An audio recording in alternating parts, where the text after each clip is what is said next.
In this class we want to talk about academic referencing and in particular talk about the Harvard system of referencing, or at least introduce the Harvard system of referencing.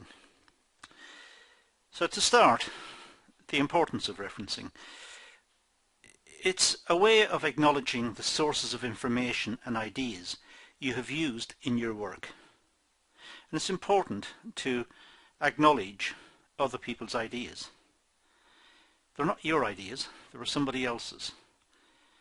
And for that reason, it's important to acknowledge them, to give the source of the idea, the source of the information, because the work has been done by someone else. All sources should be mentioned. Tables, theories, ideas, comments. Everything should be sourced. If it's not yours, source it. Give a precise reference to it.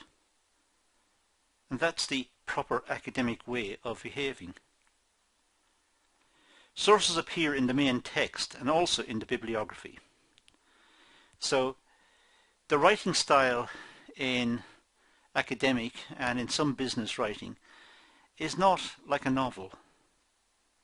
It doesn't sweep along and no interruptions. Academic writing and some business writing is interrupted all the time by giving sources and references to material. And there are different referencing systems. The one, as I said, we're going to focus in on is the Harvard referencing system, which is the one most widely used in academic circles. Now, referencing is important because it avoids plagiarism, claiming other people's work is your own. Plagiarism is tantamount to stealing, and it's one of the big issues in education. Academics are constantly looking out that students do not plagiarize. They don't take good ideas from somebody else and pretend it's their own. Referencing indicates to the reader what is original and what is taken from other sources. And in fact, an article or an essay or a dissertation or whatever written by a student that has a lot of referencing shows that the student has been busy, has worked hard on it, and will probably earn good marks. Taking the ideas as your own may lead to expulsion from the college. It may lead to failure of the module or failure of the year, or there will be some punishment handed down. So stealing the idea is wrong. Referencing it is good. Referencing earns points. Stealing gets you into trouble. Referencing also shows openness and honesty. It shows how the work was done and how it was completed. And it enables the reader to see the sources of the original work and to navigate to it if so desired. So having found a piece of work, the student references the pieces of work, and I'll show you how to reference in a second, in a few moments I should say, not a second. But having found the reference, then the reader may navigate to that reference and see the original work for him or herself. And that is highly desirable. The Harvard system for referencing material is sometimes referred to as the author date system. Now, when you reference a source within a text, you need to state the author's name, then a comma, the year of publication, then a comma, and page numbers. Referring to the author as part of the text, well, according to Smith, 2013, page 21, gardening is the best form of exercise. Just imagine that as Smith said this.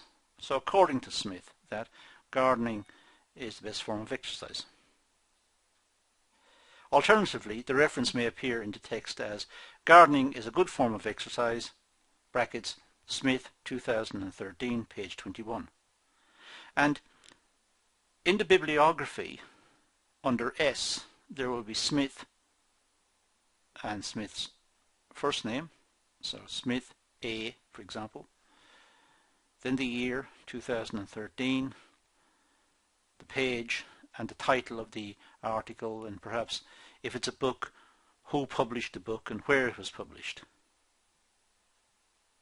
In other words, the full reference, where exactly that comment came from, is indicated in the bibliography.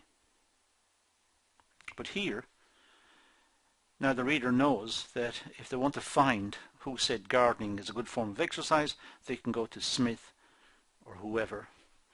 Smith 2013, page 21. If there's more references to the same author, then it's usual to add a letter to the year. So if, for example, Smith had written 2 articles in the same year, then we call it A and B. And go to the bibliography, and A and B will be found in the bibliography.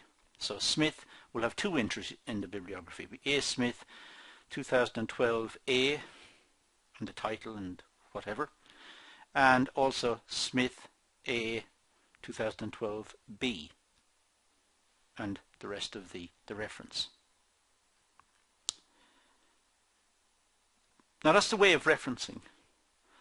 And the bibliography, well, all references used must be included in the bibliography at the end of the work.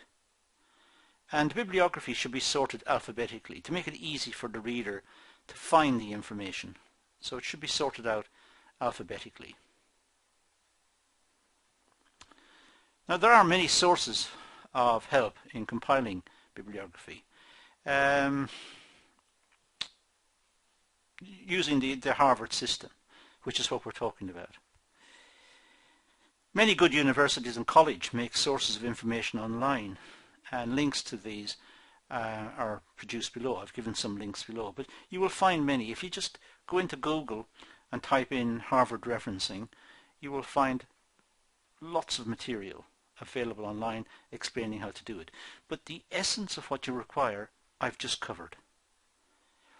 Go back to the examples with Smith that I've just mentioned, this fictitious Smith person, and just put in Smith and the year and the page number, and in the bibliography go Smith and the surname, the same year, the reference, and so on, and it's done.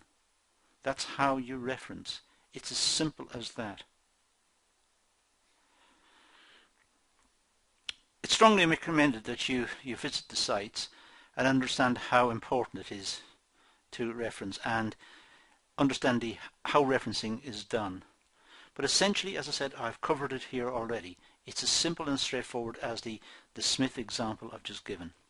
There are some links that I found that might be redundant or inactive if you go to check them nowadays, but as I said, if these don't work, don't worry, just go to Google, type in Harvard referencing, and you will find an enormous amount of material to help you to sort out what is good practice when using the Harvard system.